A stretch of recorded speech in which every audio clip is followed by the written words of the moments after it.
പിതാവിന്റെയും പുത്രന്റെയും പരിശുദ്ധാത്മാവിന്റെയും നാമത്തിൽ ആമേൻ. എന്റെ പ്രിയപ്പെട്ടവരെ, ഇന്ന് തിങ്കൾ സെപ്റ്റംബർ 23 ചൊവ്വാഴ്ച.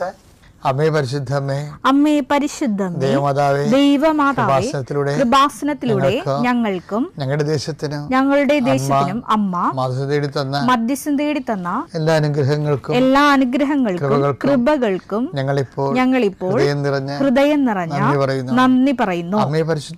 അമ്മേ പരിശുദ്ധമേ, ദൈവമാതാവേ, 2004 ഡിസംബർ 7 ഉച്ചകഴിഞ്ഞ് 2:30 കൃപാസനത്തിൽ സംഭവിച്ച അമ്മയുടെ പ്രത്യക്ഷപ്പെടലിനെ കുറിച്ച് തിരുസഭയ്ക്ക് സമർപ്പിച്ചിരിക്കുന്ന പഠനരേഖകളുടെ മേൽ സഭാത്മകമായ പഠനം ആരംഭിക്കുവാൻ ഞങ്ങൾ പ്രാർത്ഥിക്കുന്നു. അമ്മേ പരിശുദ്ധമേ, ഭൂസ്വർലോകങ്ങളുടെ രാജ്ഞിയായ അങ്ങയ്ക്ക് ഭൗമ സംരക്ഷണത്തിനായി പ്രപഞ്ചപ്രകൃതിയെ തന്നെ തിരുസഭ പ്രതിഷ്ഠിക്കുവാൻ ഈ പ്രത്യക്ഷീകരണ വഴി ഇടയാക്കണമേ. പരിശുദ്ധമ്മേ, ജപമാല മാതാവേ, സകല കൃപാസനം പ്രാർത്ഥനകളോടും ചേർത്ത് ഞങ്ങളിപ്പോൾ പ്രാർത്ഥിക്കുന്ന ഈ കുടുംബത്തിന്റെ പ്രത്യേക നിയോഗം.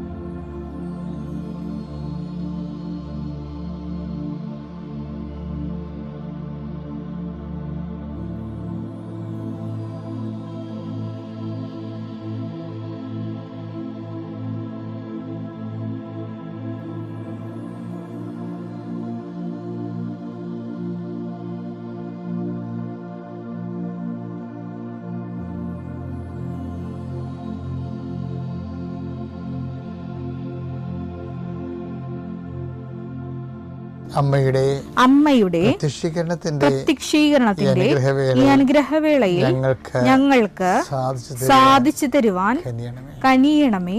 വിശ്വാസ പ്രമാണം. സർവശക്തനായ പിതാവും ആകാശത്തിന്റെയും ഭൂമിയുടെയും സൃഷ്ടാവുമായ ദൈവത്തിൽ ഞാൻ വിശ്വസിക്കുന്നു.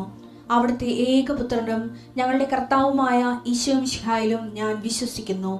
ഈ പുത്രൻ പരിശുദ്ധാത്മാവിനാൽ ഗർഭസ്ഥനായി കന്യകാമറിയത്തിൽ നിന്ന് പിറന്ന് പൊന്തിയോസ് പീലാത്തോസിന്റെ കാലത്ത് പീഡകൾ സഹിച്ച് കുരിശിൽ തറയ്ക്കപ്പെട്ട് മരിച്ച് അടക്കപ്പെട്ട് പാതാളങ്ങളിൽ ഇറങ്ങി മരിച്ചവരുടെ ഇടയിൽ നിന്ന് 3-ാം നാൾ ഉയർത്ത് സ്വർഗത്തിലേക്ക് എഴുന്നള്ളി സർവശക്തിയുള്ള പിതാവായ ദൈവത്തിന്റെ വലതുഭാഗത്തിരിക്കുന്നു.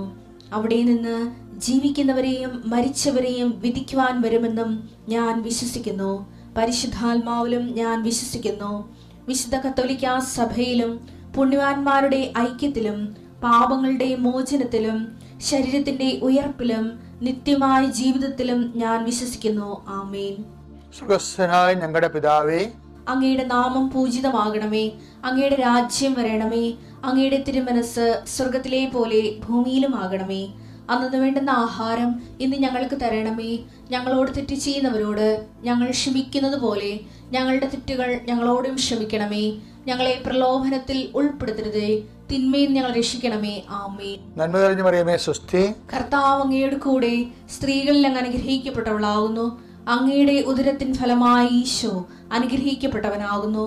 പരിശുദ്ധ മറിയമേ, തമ്പുരാന്റെ അമ്മേ, പാപികളായ ഞങ്ങൾക്ക് വേണ്ടി ഇപ്പോഴും ഞങ്ങളുടെ മരണസമയത്തും തമ്പുരാനോട് അപേക്ഷിക്കണമേ. ആമേൻ. എൻ്റെ കർത്താവിൻ്റെ ഉന്നതമായ നാമത്തിൽ, സഭയുടെ അധികാരത്തിൽ, കുരിശിൻ്റെ അടയാളത്തിൽ, ദൈവത്തിൻ്റെ ശക്തിയാൽ ഞാൻ നിങ്ങളുടെ വീടിനെയും നീ ഇരിക്കുന്ന ഇടങ്ങളെയും നീ വർക്ക് ചെയ്യുന്ന ഇടങ്ങളെയും കർത്താവിൻ്റെ നാമത്തിൽ ആശീർവദിക്കുന്നു. ദൈവത്തിലെ നീയുമായി ബന്ധപ്പെട്ട് നീ നിൻ്റെ ജീവിതത്തിൽ ഇന്നത്തെ ജീവിതത്തിന് ആവശ്യമായ എല്ലാ സാധന സാമഗ്രികളെ,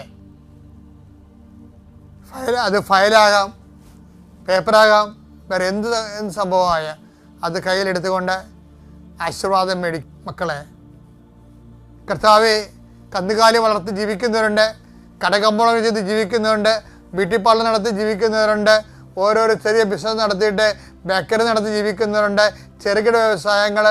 കർത്താവെ, അവരുടെ ജീവിക്കാനുള്ള മാർഗം പോലും അല്ലെങ്കിൽ കിട്ടാത്ത അവസ്ഥയിൽ സങ്കടപ്പെട്ട് കണ്ണീരോടെ കട തുറക്കുകയും കണ്ണീരോടെ പൂട്ടുകയും ചെയ്യുന്നവരുണ്ട് ഈശോയെ. അവരെ ഞാൻ അങ്ങയുടെ തിരുസഭയെ ഏൽപ്പിക്കുന്നു. അവർക്ക് അതുകൊണ്ട് ജീവിക്കാൻ പറ്റത്തില്ലേ ദൈവമേ?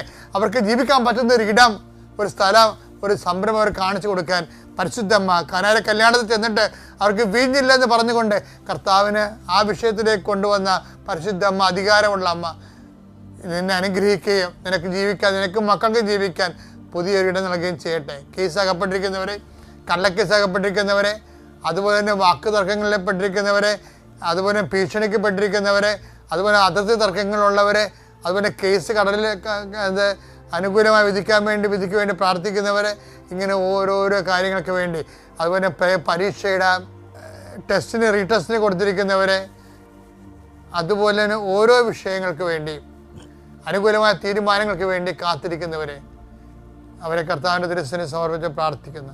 വിവാഹത്തിന് വേണ്ടി ഒരുങ്ങുന്നവരെ, വിവാഹത്തിൻ്റെ പണം സമ്പാദിക്കുന്നതിന് വേണ്ടിയുള്ള പരക്കമ്പാച നടത്തുന്നവരെ, വീട് സ്ഥലമില്ലാത്തവരെ, സ്ഥലമെങ്കിലും കിട്ടാൻ വേണ്ടി, വീടെങ്കിലും കിട്ടാൻ വേണ്ടി അരഞ്ഞു നടക്കുന്നവരെ, അവരുടെ ഉദ്യമങ്ങളെ കർത്താവിൻ്റെ നാമത്തിൽ ആശീർവദിക്കുന്നു.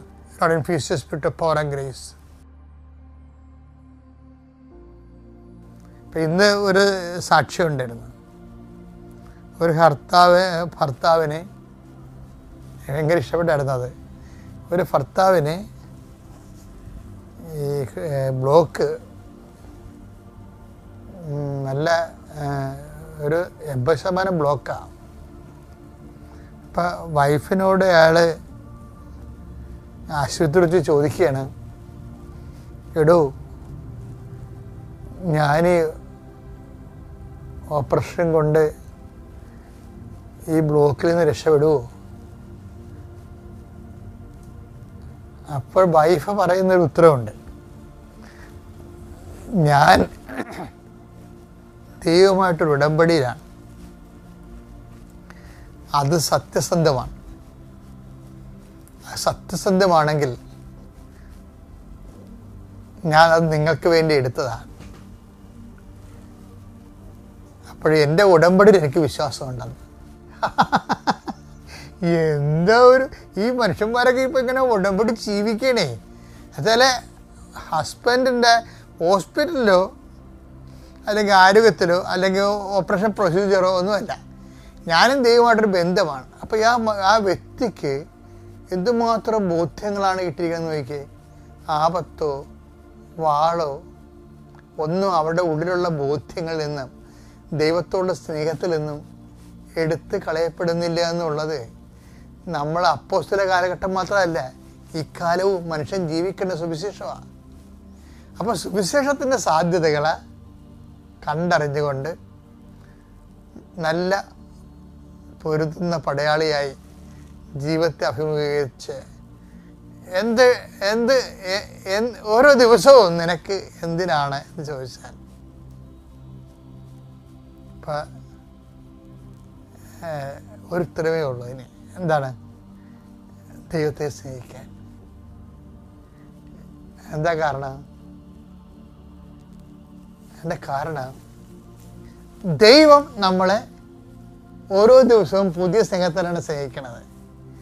ബൈബിളിലൊക്കെ ഉള്ള ഗുണമെന്ന് വെച്ചാൽ, ബൈബിളിൽ ഈ മദർ വേർഡ് എന്ന് പറഞ്ഞൊരു കോൺസെപ്റ്റ് ഉണ്ട്. എൻ്റെ ഒരു നിരീക്ഷണത്തിലുള്ളതാണ്. എന്നുവെച്ചാൽ ബ്രീഡിങ് വേർഡ്. ഒരു വേർഡ് ഇങ്ങനെ ഓരോരോ കാലത്തും ഓരോ ശിശുക്കളെ പറ്റിക്കൊണ്ടിരിക്കും.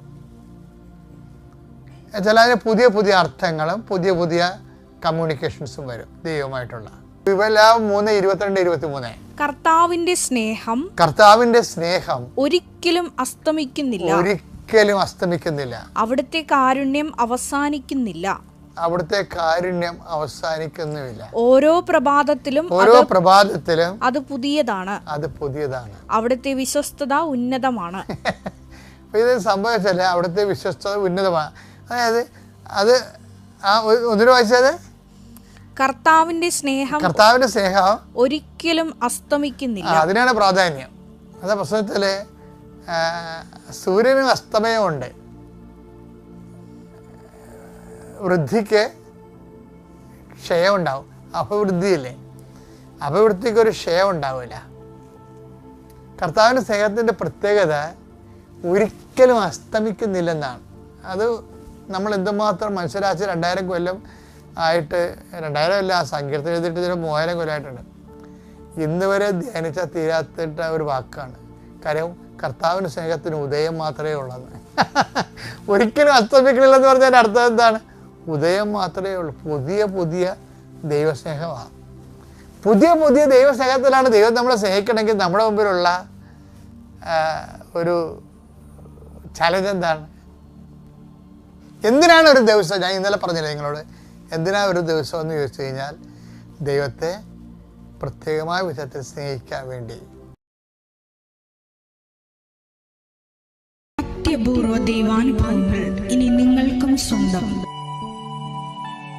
ഈ യൂട്യൂബ് ചാനൽ ഇതുവരെ സബ്സ്ക്രൈബ് ചെയ്തിട്ടില്ലെങ്കിൽ ഇപ്പോൾ തന്നെ സബ്സ്ക്രൈബ് ചെയ്യുക. ഈ വീഡിയോ ഇപ്പോൾ തന്നെ നിങ്ങളുടെ സുഹൃത്തുക്കൾക്ക് ഷെയർ ചെയ്തുകൊണ്ട് കർത്താവിൻ്റെ പ്രേക്ഷിതരാകുക.